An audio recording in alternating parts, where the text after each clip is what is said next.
আর জান্নাতীদের 120 কাতার হবে। কত কাতার? 120 কাতার। তার মধ্যে 80 কাতার হবে উম্মতে মুহাম্মাদি, বলেন সুবহানাল্লাহ। আর এই উম্মতে মুহাম্মাদির মধ্যে আরো 70,000 স্পেশাল মানুষ আছে। কত হাজার? যারা বিনা হিসেবে বিনা আযাবে ডাইরেক্ট জান্নাতে যাবে ইনশাআল্লাহ। বলে দিব তারা কারা? 70,000। তবে অন্য একটা হাদিসে আসছে যে প্রত্যেক হাজারের সাথে আরো 70,000। তবে শর্ত কঠিন। কিরকম শর্ত? সাহাবীরা বসে ডিসকাস করছেন কে হতে পারে তারা। কেউ বলছেন তারা হয়তো প্রথম দিকের মুসলিমরা হবেন, কেউ বলছেন তারা হয়তো মুজাহিদরা হবেন, কেউ বলছেন তারা বদর যুদ্ধের সাহাবীরা হবে ইত্যাদি।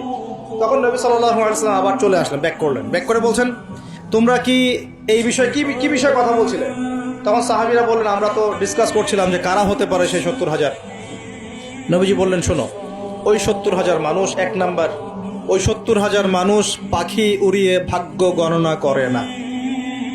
প্রথম কাজটা কি? মানে তারা ইসলাম এত কঠিন ভাবে পালন করে যে পাখি উড়িয়ে ভাগ্য গণনা বা হাত দেখা, রাশিফল, এরকম শিরিকের ধার কাছেও নাই। তার শিরিকের ধার কাছেও নাই। দুই নাম্বার, তারা আগুনের শেকা বা উল্কি দিয়ে, এই ট্যাটু আছে না, ট্যাটু উল্কি আঁকে আগুন দিয়ে, এই ধরনের ট্যাটু উল্কি তারা আঁকে না শরীরের মতো। এইসব কুলক্ষণে সুলক্ষণে তারা বিশ্বাস করে না। তিন নাম্বার, তারা অবৈধ ঝাড়ফুঁক করে না। অবৈধ ঝাড়ফুঁক করে না। বৈধ ঝাড়ফুঁক করা যাবে, সূরা ফাতিহা পড়ে ঝাড়ফুঁক করা যাবে, সূরা ফালাক নাস ইখলাস পড়ে পড়া যাবে, আয়াতুল কুরসি পড়ে পড়া যাবে, কোরআন হাদিস দিয়ে ঝাড়ফুঁক করা যাবে। কিন্তু অবৈধ কিছু ঝাড়ফুঁক আছে না, তান্ত্রিক কবিরাজদের কাছে মানুষ করে, এগুলো করা যাবে না। আর 4 নাম্বার হচ্ছে তারা সর্বাবস্থায় এক আল্লাহর উপরে তাওয়াক্কুল করে, ভরসা করে, আল্লাহর প্রতি তাওয়াক্কুল করে। এরা হচ্ছে সেই 70,000 মানুষের মধ্যে থাকবে ইনশাআল্লাহ। এক সাহাবী দাঁড়িয়ে বললেন, ওয়াকাশা দাঁড়িয়ে বলছেন যে ইয়া রাসূলুল্লাহ, আমার জন্য দোয়া করেন, আমি যেন সেই 70,000-এর মধ্যে থাকতে পারি। তো নবীজি বললেন হ্যাঁ, তুমি 70,000-এর মধ্যে একজন। এরপর আরো 2জন সাহাবী দাঁড়িয়ে গেলেন, আমার জন্য দোয়া করেন। নবীজি বললেন না, ওয়াকাশা অগ্রগামী হয়েছে। এভাবে সবার জন্য দোয়া করতে থাকলে দরজা কি হতো? বন্ধ হয়ে যেত। এই দরজা খোলা আছে। এই যুগের মানুষও হতে পারে না? যে ব্যক্তি শিরক করে না, আল্লাহ ভরসা করে, কোন রকম কুলক্ষণে বিশ্বাস করে না, ইসলাম পরিপূর্ণরূপে পালন করে, ইনশাআল্লাহ তাআলা আল্লাহ চাইলে তাদেরকে আল্লাহ পাক 70,000-এর মধ্যে আশ্রয় দিবেন, অংশ দিবেন ইনশাআল্লাহ। তো আমরা বলছিলাম যে আমরা কোত্থেকে আসছি ভাই? জান্নাত থেকে। কোথায় যাব? ইনশাআল্লাহ। এর মাঝখানে শয়তানের পথ রয়েছে কিছু, শয়তানের ফিতনা। কি ফিতনা? শয়তান চায়, শয়তান কিন্তু ওয়াদা করে আসছে, চ্যালেঞ্জ করে আসছে আল্লাহর কাছে। কি করছে? চ্যালেঞ্জ। শয়তান কি চ্যালেঞ্জ করছে জানেন? শয়তান চ্যালেঞ্জ করছে যে রব্বি, শয়তান বলছে রব্বি মানে হে আমার রব। শয়তান কিন্তু আস্তিক, শয়তান কিন্তু আল্লাহকে বিশ্বাস করে। সে বলছে রব্বি, হে আমার রব, আনজিরনি, আমাকে অবকাশ দিন, ইলা ইয়াউমি ইউবআসুন, কিয়ামত দিবস পর্যন্ত অবকাশ দিন। আল্লাহ বলছেন ফাইন্নাকা মিনাল মুনজারিন, যাও, তোমাকে অবকাশ দেওয়া হলো। কিয়ামত পর্যন্ত সময় আল্লাহর কাছে এমন বড় কিছু নয়, খুব সামান্য। এবার সে বলছে রব্বি ফাবিমা আগওয়াইতানি, হে আল্লাহ, যে আদমের জন্য আজকে আমাকে জান্নাত থেকে বের করে দেয়া হলো সিজদা না করার কারণে, লা আকুদান্না লাহু সিরাতাকাল মুস্তাকিম, ওই আদমকে জাহান্নামে নেয়ার জন্য আমি সরল পথে ওত পেতে বসে থাকবো। বসে থাকে না শয়তান? সুম্মা লাআতিয়ান্না মিন বাইনি আইদিহিম, খুব ভালো করে জায়গাটা বোঝেন প্রিয় ভাই। শয়তান চ্যালেঞ্জ করে বলছে সুম্মা, এর পরে আমি আসব আদম সন্তানের সামন থেকে। কোত্থেকে? এই সামন থেকে মানে অর্থ হচ্ছে দুনিয়া, মানে আপনাকে দুনিয়ার সমস্ত ফিতনা এসে প্রলুব্ধ করে রাখবে। দুনিয়া চোখের সামনে দেখা যায় না? দেখা যায়। দুনিয়ার অভাবের ধোকা দিবে, বেকারত্বের ধোকা দিবে, হতাশা, এইটা সেইটা, স্বামী স্ত্রীর ফিতনা, পরিবারের ফিতনা, সামাজিক ফিতনা, আপনাকে দুনিয়ার এই ফিতনা এসে ব্যস্ত রাখবে, রাখে না? এটা হচ্ছে সামন থেকে আসা। ওয়ামিন খালফিহিম, পিছন থেকে আসবো। পিছন থেকে মানে আপনাকে পরকাল সম্পর্কে হতাশ করে দিবে, এবং পরকাল সম্পর্কে আপনাকে কুধারণা সৃষ্টি করবে, এবং পরকাল সম্পর্কে আপনার মধ্যে একটা গাফিলতি সৃষ্টি করে দিবে যে পরকাল না, পরে দেখা যাবে। হ্যাঁ, পিছনে কি আছে? পরকাল না? পিছনটা পরকাল। তো পরকাল আসবে যখন, তখন দেখা যাবে। হ্যাঁ, বৃদ্ধ হলে তখন তওবা করে নিব, এখনো কি তাড়াহুড়ার কি আছে, পরে দেখা যাবে শেষ বয়সে। এরকম করে আপনাকে ভুলিয়ে ভালিয়ে রাখবে পিছন থেকে।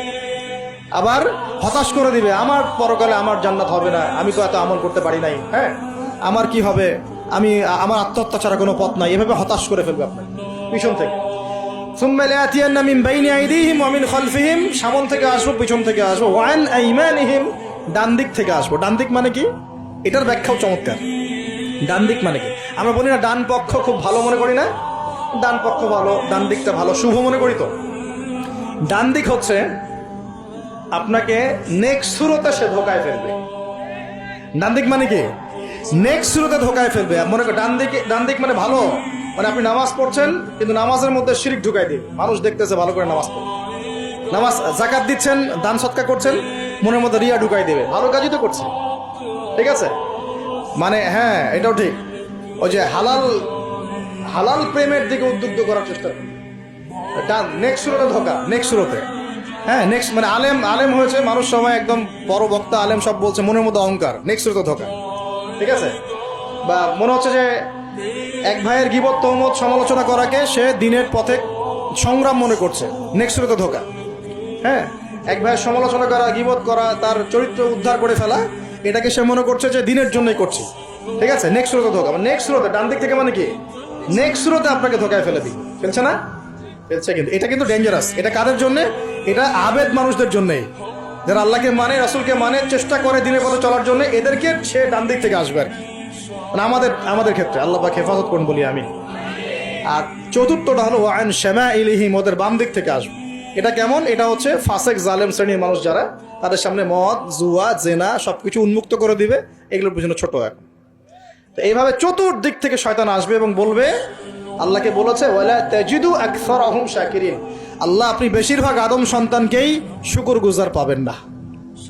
এটা কি বাস্তব না? এখন বেশিরভাগ মুসলিম নামাজ পড়ে না? পড়ে না?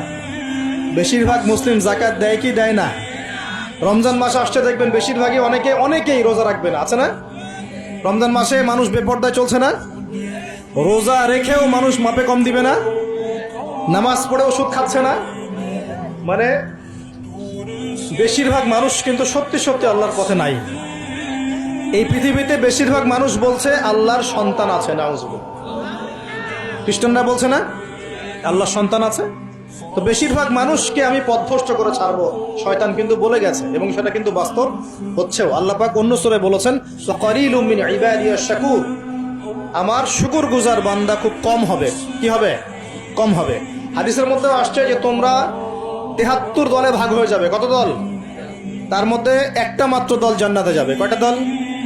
মা আনা আলাইহি ওয়া আসহাবি, আমি যার উপরে আছি, আমার সাহাবীরা যার উপরে আছেন। তো বুঝতে পারছি যে জাহান্নামে বেশিরভাগ মানুষই যাবে, অল্প মানুষই জান্নাতে যাবে।